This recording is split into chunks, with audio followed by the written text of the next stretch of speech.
o Brasil é uma putinha.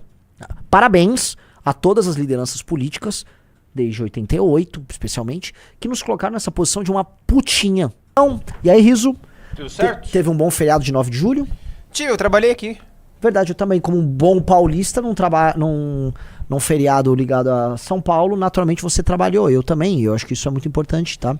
Mas também lembrei de todos os guerreiros que caíram em 32, todos os guerreiros que lutaram contra um ditador que era o que Getúlio Vargas. Eu sei que tem uma tentativa de construir um revival varguista, até entendo que o Vargas tem um papel interessante em muitos termos em trazer modernização aqui pro Brasil. Modernização essa que aconteceria de qualquer forma, mas o que os estudantes de São Paulo, o que os policiais de São Paulo fizeram, tá? Muito mais de qualquer elite cafeicultora, que não era sobre defender oligarquia nenhuma. O que esses caras fizeram foi muito legal, foi uma demonstração gigantesca de patriotismo que precisa ser lembrado. São pessoas que deram a vida por uma ideia de um Brasil melhor, tá? E esses caras fizeram isso, assim como aconteceu em 2 de julho na Bahia, e assim como boa parte dos nossos farrapos fizeram também no Sul, com outra perspectiva, ou seja, brasileiros que morreram por uma ideia de Brasil melhor. Por mais que isso soe contraditório, por viverem, vamos dizer, visões diferentes, isso é muito raro hoje, né? O que nós temos hoje é que os nossos patriotas são um tipo novo. É o patriota da taxação alheia, é o patriota da nação alheia, que é um verme como o senhor Eduardo Bolsonaro ou uma prostituta como o senhor Lula, tá? Que ambos vendem a própria nação para outra potência, prestam continência para outra potência. Então, o Lula, no fundo, ele bate continência para a China. E eu vou falar aqui, tá? Porque eu entrei numa reunião, enfim, não vou ficar entrando em detalhes aqui. Eu entrei numa reunião hoje de manhã, inclusive assistiram a live ontem, tá? Com galera de banco de investimento, esses caras aí, tentando entender, né? Vindo o gringo falando, vira uma perspectiva interna. E o comentário geral, que eu concordo, é: o Xi tá de saco cheio do Lula. O Xi Jinping não confia no Lula e, na verdade, o Lula já é entendido não como um bêbado necessariamente, ainda que os líderes internacionais saibam que ele é um bêbado, mas como um vagabundo, um cara pouco confiável. Então, o Lula não tem crédito na praça nem com a turma dos BRICS, o que faz com que a nossa situação seja ainda pior do que a gente imagina. E do outro lado, tá, um cara, que é o Eduardo Bolsonaro, que em nome do projeto particular dele, do pai dele, topa que todo mundo pague a conta, tá? Enquanto ele luta de Bahia, olha que delícia. Ele tá lá na Disney, tá lá viajando, falando que tá em exílio, né? E é sempre isso. Seja esquerda, seja direita, pegar um exílio nunca é um sacrifício. Eu nunca vi um exílio no formato de sacrifício. Antigamente a ideia de exílio, de degredo, né? Assim, era um sofrimento horrível, né? A ideia de que você, por exemplo, você foi afastado da sua polis, tá? Você virou um ostracizado, tinha uma pena de ostracismo, né? Uma pessoa que era enviada para o ostracismo, ela era enviada para fora da polis, para um local em que nem cidadão ela era. Então a ideia de você se afastar da sua nação era uma ideia horrível, né? Um exilado, sei lá, você era um cara que cometeu um crime em Portugal, aí você foi mandado pro Brasil pra ser um nada, ou um crime na Inglaterra, você foi mandado na Austrália pra ser um nada. Isso era horrível. Hoje, eu sou um exilado, estou nos Estados Unidos com todas as contas pagas, tá? Indo pra um rodeio, assistindo um jogo de futebol americano, indo pra Disney. Vai tomar no seu cu, seu maconheiro do caralho! Vai a merda! Vai a merda! Aí vem fingir que é um herói, estou lutando por qualquer... Tá lutando por porra nenhuma. Tá enfiando taxa no nosso rabo, enquanto fica vivendo nos Estados Unidos. Que delícia. Que gostoso isso aí, né? Mesma coisa, a Janja, né? Falando agora dos jornalistas, né? A Janja lá dando bronca nos jornalistas. Toda. Porque eles estão tranquilos. Porque o Lula, no fim do dia, o que ele pode fazer, que é o que já disseram, né? Como a gente previu ontem, e já disseram que ele tentou fazer e aparentemente não obteve sucesso ainda, ele pode ligar pra China e falar: tá tudo em liquidação. Só vem e compra as coisas aqui, me ajuda aí pra me relever. Senão vai entrar alguém que é mais próximo do Trump. Só que o Xi tá meio que assim.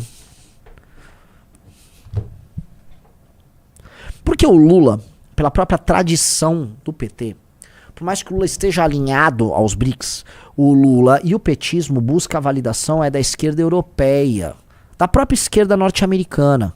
Ele quer validação desse mundo. Por isso que você vai ver um esforço muito grande do Lula em grudar, por exemplo, no primeiro-ministro da Espanha, com os alemães, com o Macron, que é aquela coisa exagerada. Parece até que o Macron, né, dá uma lenhada lá na esposa do homem, né? Então, a gente olha, né, e acha já estranho, mas o próprio Xi acha estranho. Então, o Lula, não tem nem muita credibilidade pra resolver isso. Mas a situação nossa é tão desesperadora e a situação ela é tão ridícula e ela precisa ser tratada como uma situação ridícula que o Lula em si não tem pra quem pedir ajuda. E se pedir ajuda pra China, a China tá numa posição muito sólida porque meio que o Brasil não pode falar não pra China. Veja, os Estados Unidos é um importante destino de exportações brasileiras. O Brasil vende aí coisa de 40 bi pros Estados Unidos. A China aí deve ser coisa de 60 bi, 68, acho que é por aí. Só ver aí, os dados são de 23, mas ó, atualizando aí, né, a gente teve uma super safra em 23 e tal. Mas eu acho que deve ser coisa de 58 a 60 bi. O Brasil depende da China. E a partir do momento que os Estados Unidos tarifam o Brasil depende mais ainda da China. O Brasil passa a depender mais ainda da China. E com consequências enormes.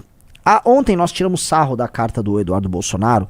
Em um momento da carta ele diz o seguinte, que um dos objetivos que o Trump tinha em mente, que é tudo mentira, o Trump não tinha, ele não desenhou isso com esse objetivo. Era punir um establishment empresarial aliado do Xandão. Mentira da grossa! É mentira! É mentira pura e simples. O agro brasileiro inteiro está sendo punido com essa bagaça. Por mais que não seja... Os Estados Unidos não seja o grande destino da agricultura brasileira. Tá punindo o agro brasileiro, sim. É mentira desse vagabundo. Tá? A ponto dele ter conseguido, né? Com esse discurso de merda. Isso aqui, ó. Pode botar na tela. Que isso aqui, cara. Isso aqui é uma derrota histórica da direita brasileira. Uma derrota histórica. Tá? Agro se alinha a Lula e critica a tarifaço de Trump. Não justificar. Naturalmente eles vão criticar. Agora, o discurso deles ficará mais próximo do discurso do Lula. E eles, para se defender, o agro brasileiro, para se proteger, vão ter que recorrer a quem? Ao Itamaraty e ao governo inimigo do próprio agro. Então a posição relativa do agro de poder com relação ao governo federal e às esquerdas brasileiras diminui. O agro se enfraquece. A agricultura brasileira se enfraquece. E a agricultura brasileira é um dos pontos centrais de sustentação de qualquer equilíbrio que a gente possa ter. O agro enfraquecido significa o direito de propriedade no Brasil enfraquecido, significa menos dólar entrando no Brasil, significa mais força para movimentos como MST ou grupos de bandido tipo a CONTAG, sejamos honestos, tá? Agro não pode enfraquecer, e esses caras estão enfraquecendo o agro, e estão cagando para as consequências. Cagando completamente. O imbecil do Eduardo... Anotem isso, o imbecil do Eduardo Bolsonaro, né? Obrigado aí, Deus abençoe o Brasil, God bless America. Vai se fuder. Você não é americano, Eduardo. Você não é americano. Você é uma peça num jogo geopolítico do Trump. Agora, vocês ajudarem em alguma medida a validar uma ação truculenta do Trump com relação a gente. Uma ação truculenta do Trump com a gente. A gente sabe que o Trump vai ser truculento. E a gente sabe, e essa é a parte mais triste. Por isso que essa aqui é uma live que eu tô dando soco na direita e na esquerda loucamente. Eu tô aqui, ó, meteoro de Pegasus, sabe? Distribuindo porra. Porque for pro um pro outro o tempo todo, né, Riso? É um, é outro, é um, é outro, é um, é outro, é outro. Volta ao PT. A real é o seguinte, o Brasil merece. Não fala isso. Eu tô falando, Não fala isso. a instituição República Federativa do Brasil, sob liderança do Lula, cavou o problema. Melhor? Ok. Cavou. O Lula, ao se tornar porta-voz dos BRICS e cadelinha do Xi, em quintal americano, que infelizmente nós somos parte do quintal desses filhos da puta, o Lula nos botou numa relação de fragilidade. Uma posição de fragilidade. Nós somos uma posição frágil. E ele não se preocupou, enquanto ficou contrariando o interesse americano na Ucrânia. Honestamente, qual o interesse brasileiro na Ucrânia? Qual o interesse brasileiro em tentar mediar a questão do Oriente Médio? Nenhum. O Brasil é ridículo. O Brasil não tem condição de mediar nada. O Brasil, ele é visto na comunidade internacional, enquanto nação, mais ou menos como é visto enquanto tipo, enquanto arquétipo. O Brasil é tipo um bêbado simpático que tá na festa. Ah, chegou o Brasil! Ô, Brasil! Aí ele, lá quem chegou! Né? A gente se vende também, inclusive quando a gente faz turismo, como isso, como, olha, chegou uma galera muito extrovertida, festeira, leve, né? O que é uma imagem meio ridícula, porque não é o tipo exatamente de pessoa que põe medo em alguém, tampouco é o tipo de pessoa que é respeitada. Ela é chamada num momento de, vamos dizer, de lazer, quando as coisas estão bem, pra alegrar o momento. Eu gosto desse Brasil, ele não tem problema com ninguém. O problema é que o mundo tá ficando um mundo tenso. E as nações estão sendo instadas a tomar posição. E nesse sentido, o Brasil ele está tomando uma posição pró-China, sem saber exatamente as consequências desse tipo de posicionamento. Ele se colocou na linha de tiro. O Lula está colocando o Brasil na linha de tiro. E o Trump, que assumiu o governo avisando, vou pra briga tarifária e vou fazer um novo arranjo global, o Trump tá cagando. O Trump meteu 50%, não é assim, 50% de tarifa é uma violência do ponto de vista comercial. Ele toma ele 50 aí. Existe aquela coisa da arte da negociação, que é o estilo dele, né? Tem um livro e tal, em que ele negocia nesses termos, né? Ele pede muito alto, ele gera o caos no adversário, e aí ele consegue em certa medida, uma assimetria de poder ali que assusta o inimigo, desbaratina ele e obriga o inimigo a fazer um acordo que em geral vai ser bom pro Trump. Isso é uma estratégia de negócios que ele tem na vida pessoal, uma estratégia que ele tá levando pra diplomacia americana. E ele jogou agora isso no Brasil. Na real, o Brasil não tem muito pra onde ir, não. O Lula vai ceder? O Lula avisou que não vai ceder. E que vai cumprir com a reciprocidade e vai taxar produtos americanos. Ele vai fazer isso. Aí o Trump vai falar que vai taxar mais ainda, porque ele vai continuar pesando. O Brasil vai ter problemas na exportação dos seus produtos. Isso é dado. Ele vai ter problemas. Algumas regiões do Brasil vão ter problemas dramáticos. Eu vou dar um exemplo. Produtores de carne em várias regiões do Brasil que tinham certa exportação da carne deles, da venda para os frigoríficos que iriam exportar para os Estados Unidos. Já estão recebendo aviso dos frigoríficos. Se isso se mantiver, a gente vai cortar as compras. Se cortar a compra, boa parte desses pecuaristas eles têm financiamento, natural, financiamento para girar a produção deles. Eles vão ter que provavelmente queimar a produção, por exemplo, mandando pro frigorífico meio assim, com preços menores e abastecer mercado interno. O que o Lula vai dar risada? Olha só, a carne ficou barata. Então anotem aí, podemos ter carne barata do meio pro fim do ano, com o Lula falando, baixei o preço da picanha. A pessoa vai comer picanha agora. Porque você, né? Agora você fudeu o produtor rural. Desculpa o termo, não precisava meter esse palavrão aqui. Você ferrou o produtor rural. Você tá ferrando o produtor rural. Grãos, em geral, o Brasil é mais concorrente dos Estados Unidos do que um fornecedor. Também é fornecedor, mas... Agora, carne? Então vai baratear internamente a carne, se isso se mantiver. O que está sendo demonstrado, o Brasil está indo pro confronto, né? O Riso vai botar agora na tela aí, tá? A notícia, tá? Governo Lula estuda fim de patentes de medicamento para retaliar Estados Unidos, mas vai esperar prazo de Trump. Então aqui o governo brasileiro está, olha só o que eu posso fazer, ó, que eu tenho nesta manga aqui, ó. O governo brasileiro está criando um grupo para avaliar de que forma o Brasil atuará reciprocamente em relação aos Estados Unidos depois que o presidente americano, Trump, anunciou uma sobretaxa de 50%. O Estadão apurou que o grupo ainda está em formação, mas que, com base em avaliações de algumas áreas feitas mesmo antes do comunicado da quarta, é provável que a propriedade intelectual entre na lista, em especial para o caso de medicamentos. O governo trabalha com prazo de cerca de 20 dias para responder a Trump, mas considera que seria um erro reagir antes do prazo dado pela Casa Branca. Um integrante do governo diretamente ligado ao assunto afirmou que Trump deu um ultimato pedindo uma espécie de rendição e não indicou na carta nenhuma opção de negociação. Ele indicou. Lógico que ele indicou. Mas, eu vou falar, eu vou aprofundar isso, tá? Eu vou falar aqui como assim, não como candidato da missão, porque a gente ainda vai ver quem vai ser, mas o que eu acho que o nosso candidato tem que fazer, tá? Que foi a grande oportunidade perdida por Bolsonaro. A avaliação de que o Brasil possa antecipar, por exemplo, o fim do período em que há direito de patentes dos fabricantes. No caso dos remédios, muitas vezes há direitos exclusivos concedidos a empresas que desenvolvem algumas substâncias e protegem seus produtos por algum tempo determinado, impedindo que terceiros façam a fabricação, a venda ou a distribuição da fórmula sem autorização. O grupo formado pelo governo estará... Beleza. Agora tentando no detalhe, né? Querem quebrar patente. Isso também tem consequências. Você vai virar um pária com outro. Por exemplo, eu não sei se a Pfizer, que é inglês, tem uma desses grandes laboratórios que é inglês. Esses caras vão ver o Brasil como um parceiro perigoso para ter as operações. Pfizer americana. Na americana, eu lembro, tem uma das grandes. Só vejam aí qual é a grande dessas de remédio. Tem inglês, tem uma suíça, tem americana. Pessoal, like na live para a live alcançar mais pessoas. Vamos dando like na live. Temos apenas aí 2.200 likes. Deixa o seu like na live. Sim, like na live. Vamos lá, tem 5... Vamos dar um like, vai. Hoje tá pintando que a gente bate uns 8 mil. Aqui. Quanto o doutor Tutu botou? 2 Valete Plus. E aí, de público? 7 mil, então vamos passar o Arthur. Vamos derrotar o Arthur Duval. É a AstraZeneca inglesa. Então você passa um sinal muito ruim, não sei exatamente se o caminho é esse, né?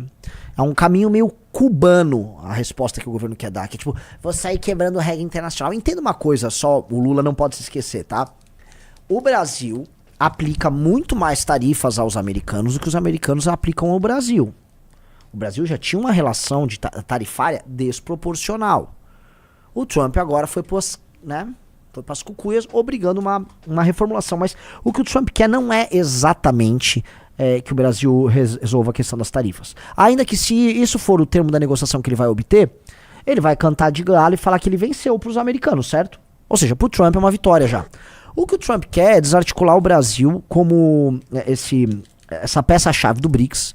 Ele com certeza vai virar assim, ó, o Brasil não vai ter ferrovia da China P nenhuma aí. Não vai ter nada aí. Não vai ter dolarização? Não vai ter. Esquece. Desdolarização. Vai ter nada disso. O Brasil vai ficar quietinho, ficar na tua aí, tá? Mas, quando eles puxam ali aquela legislação lá, não sei o que, 301, protocolo 301, é quase tratar o Brasil como um inimigo da nação americana. Uma nação que tem uma prática comercial hostil aos Estados Unidos. É uns poucos passos além de uma iranização do Brasil. A questão é que a forma como... E eu não vi os bolsonistas trabalharem isso, porque essa seria a melhor parte para argumentar. Partindo da questão dos BRICS, e não dessa mentira de que ele tá fazendo isso porque o Trump tá interessado na democracia brasileira. Pelo amor de Deus, o Trump é aliado da Arábia Saudita. O Trump não está preocupado em espalhar a democracia para lugar nenhum. Não é esse o foco do Trump, porra. Não é e não será. O lance do Trump é BRICS, tarifas, questão interna dele. Então ele passa um recado, ao agir assim com o Brasil, ele passa um recado para a Índia, ele passa um recado para a Arábia Saudita, ele passa um recado para a Turquia e para todo mundo que tá vendo o grande dinheiro chinês e a facilidade de negociar e trabalhar com os chineses falando, é legal esse caminho. Ele tá avisando, não é legal não. E ainda tem um problema, né? Estamos aqui no quintal deles. Então ele botou o Lula numa posição que não é tão fácil. E aí viria, se o Xi Jinping tivesse paizão, vem Lulão, vou cuidar. Mas o que a gente tá vendo é o seguinte, há uma desconfiança muito grande do Xi com relação ao Brasil. Então pode ser que essa situação imposta pelos Estados Unidos ao Brasil obrigue o Brasil a cair no colo da China. E a China, pra aceitar, vai falar, mas bom, pra eu aceitar tem que ver, né?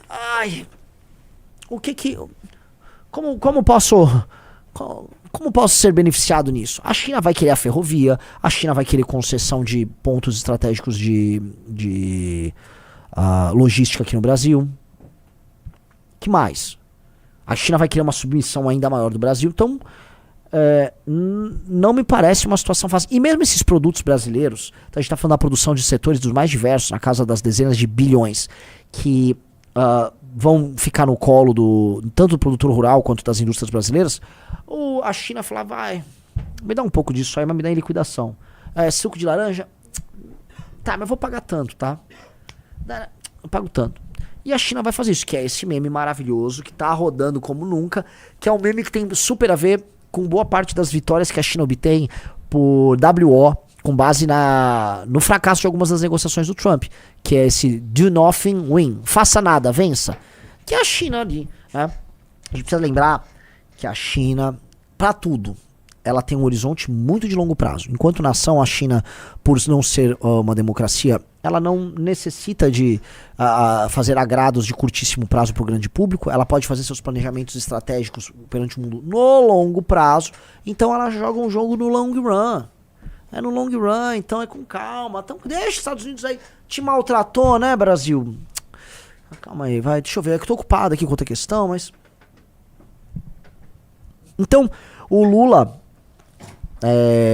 se essa questão, vamos dizer, ela não se resolver rapidamente e virar um problema real, o Lula vai quer desesperar do pai que não cola da China. E a China recebe o Brasil no colo na velocidade dela. Vocês estão entendendo? Tanto Trump quanto a China, olha só o que eu tô falando, podem esperar, eles têm o tempo a favor deles. O Brasil não tem. O Brasil não tem. O Brasil está na pior posição possível em termos negociais. A situação do Brasil em termos negociais é vergonhosa. É vergonhosa. Diplomaticamente falando, aquele bando de gente que estuda e passa no Itamaraty nunca discutiu e pensou que o rumo que o Brasil tomou não seria vergonhoso. Mas não só eles, porque eles não são, vamos dizer, os chefes de Estado, né? Todas as lideranças político-partidárias do Brasil não pararam para pensar que o destino nosso é se tornar uma economia pouco competitiva, não fazer reforma nenhuma, se alinhar ora com os Estados Unidos, ora com a China, de maneira submissa, como a gente foi fazendo, depender das exportações do agro, destruir a própria indústria, que isso não iria custar um preço. E o preço é que pra gente manter esta piada em que grande parte da população não trabalha e é sustentada pelo Estado, e o Estado é sustentado pelos poucos que trabalham e que também exportam e que estão sendo penalizados agora, você vai ter que ficar com o pires na mão atrás de alguma superpotência? Ninguém pensou nisso. Não pensaram. O PSDB não pensou, o PT não pensou, trabalhistas não pensaram, a direita nunca pensou nada, porque a direita não pensa, a direita é acéfala, ela é mongoloide, tá? E estamos aqui nessa situação horrorosa. E veja, a posição do Brasil poderia ser outra, porque o Brasil já passou por esse dilema outras vezes, mas em outra situação. Durante a ditadura militar, o Brasil também jogou. Por mais que ele tivesse um alinhamento lá natural com os Estados Unidos na questão do anticomunismo, e dos Estados Unidos indiretamente ter sido favorável ao golpe que houve, o Brasil também nos anos 70 brincou. O Brasil brincou de não alinhamento nos anos 70, de uma lógica terceiro-mundista dos não alinhados, também jogou ali. Antes, com o Getúlio Vargas, gente, o Getúlio rebolava pro Hitler de um lado, rebolava pros Estados Unidos do outro, ficou lá vendo qual é o melhor caminho pra ele aqui. Ganhou-lhe uma siderúrgica, participou da guerra, jogo que segue. Agora não, nós não temos sequer condições de discutir. Nós sequer temos condições de entrar na brincadeira. Nós não temos condições de discutir a autodefesa. Porque você não consegue questionar a China, porque se a China fala oi, a economia do Brasil quebra na hora. Porque pior do que o Brasil ter se desindustrializado e ter perdido capacidade produtiva interna para a própria China, é que quem nos desindustrializou ainda compra nossas matérias-primas. Então é assim, ó, eu tirei seus meios de ação e eu te financio. Então, o Brasil virou uma putinha da China. O Brasil é como se fosse uma mina que era gostosa e que estava estudando. Aí chegou um cafetão. Falou, para de estudar. Fica lá em casa que eu vou te dando uma graninha. Aí ele ficou dando uma graninha. A mina foi deixando de ficar gostosa. Hoje ela depende da graninha do cara e ela não tem autossuficiência. Esse é o Brasil. Esse é o Brasil. Eis o nosso país, eis a situação do Brasil. E os Estados Unidos é outro cafetão que tá meio forte. Falou, escuta, sua vagabunda, você tá enchendo meu saco aqui. Você tá fazendo muito barulho dando pra aquele outro cafetão chinês ali à noite. Tá enchendo meus culhões. E se você reclamar aqui, eu meto o pé na porta. Porque ele não necessariamente quer comprar a putinha, os Estados Unidos. Ele pode ir lá dar uns tapas na cara e ainda o marido chinês fala, ó, não enche meu saco aí o chinês, fica quieto aí na tua. E vai ficar por isso mesmo, que é a nossa situação. É ridícula a nossa situação. É ridícula. E aí ela tem alguns irmãos, né? Um irmão, o irmão Eduardo, né? Que fala, olha, eu sou muito amigo do cara que vai vir dar umas porradas em você, tá? Mas ele vai dar uma porrada pelo nosso bem, tá? Ela... Tá? E o irmão Lula, né? Oh, você fez bem de cavar com aquele homem chinês lá, ele é muito bom, né? Ele cuida de você, dá uns dinheirinhos aí pra mim, eu tomo uma pinguinha aqui. Ela tá lascada. O Brasil é uma putinha. Parabéns a todas as lideranças políticas, desde 88, especialmente, que nos colocaram nessa posição de uma putinha no jogo. E não temos o que fazer no curto prazo. No longo tem. Veja, esse era um impasse que a gente já chegou a discutir nos MBL News que eu fazia com o Ricardo lá, idos de 2019. Que é o seguinte, a situação...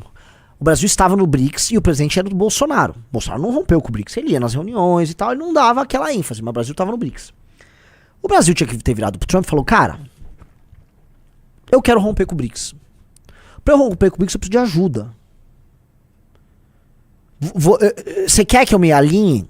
Você quer que eu, Brasil, uma das 10 maiores economias do mundo, uma posição estratégica, 200 milhões de habitantes, recursos naturais abundantes, você quer que eu me junte no teu bloco? Eu preciso que você me ajude aqui. E o que é ajudar? Vamos fazer o seguinte, faça aqui, use o Brasil como um aparato pra gente reduzir sua dependência de exportações da China, que já foi um problema antes da pandemia. Na pandemia, os Estados Unidos abriram o olho, regalaram o olho, e aí vários países se beneficiaram de uma política de espalhamento da produção ligada aos Estados Unidos. Vietnã é um deles, Índia é outro, México é outro.